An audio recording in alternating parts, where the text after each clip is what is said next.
Fixed election dates have no place in Canadian democracy.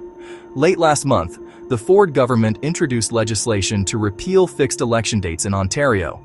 If passed, it would make Ontario the second province this year, after Nova Scotia, to scrap its fixed election dates experiment. Premier Doug Ford called Ontario's fixed election date legislation a fake law when it was passed under the McGuinty Liberal government in 2005. Fixed election dates were a trend in Canadian politics.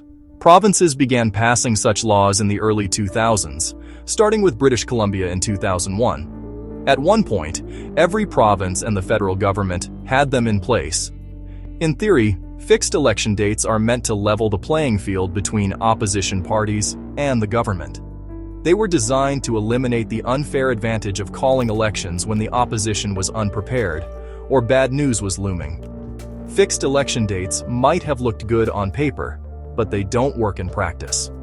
That's because premiers can still ask the lieutenant governor, the king's representative in the province, to call an election, and that request is almost never denied. That's exactly what happened earlier this year. Ford asked Ontario's lieutenant governor to call an election, and she agreed. Lieutenant governors haven't refused a premier's request for an election in nearly a century. When Ford asked, it was a done deal. In other words, fixed election date laws have no teeth. There's nothing to stop a premier or prime minister from calling an early election, despite what the legislation says. Given that reality, why keep up the illusion? Ford's move wasn't unique. Prime Minister Mark Carney called an early election last spring. Former Prime Ministers Justin Trudeau and Stephen Harper both called early elections while fixed date legislation was on the books. The laws didn't stop any of them. These laws are also meaningless in minority situations when elections are triggered by a government defeat in the legislature. Harper's 2011 election is one such example. Canada's constitution already sets out when elections must happen. As the Charter of Rights and Freedom states, no House of Commons and no Legislative Assembly shall continue for longer than 5 years from the date fixed for the return of the writs of a general election of its members. In other words, elections must be held within a 5-year time frame. Bringing in fixed election date laws was an attempt to regularize Canadian elections by mimicking the American model.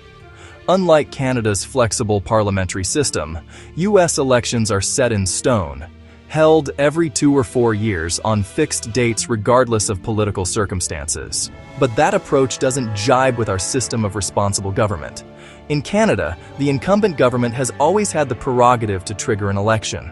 With no mechanism to enforce these laws or punish governments that ignore them, fixed election dates are little more than symbolic gestures. There's no penalty for abandoning them, and history shows politicians won't hesitate. Premiers across the country and the federal government should follow Ford's lead.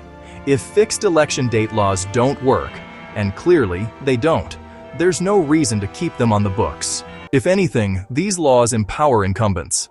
Opposition parties plan around a set election date, but the government can call an election whenever it sees an advantage.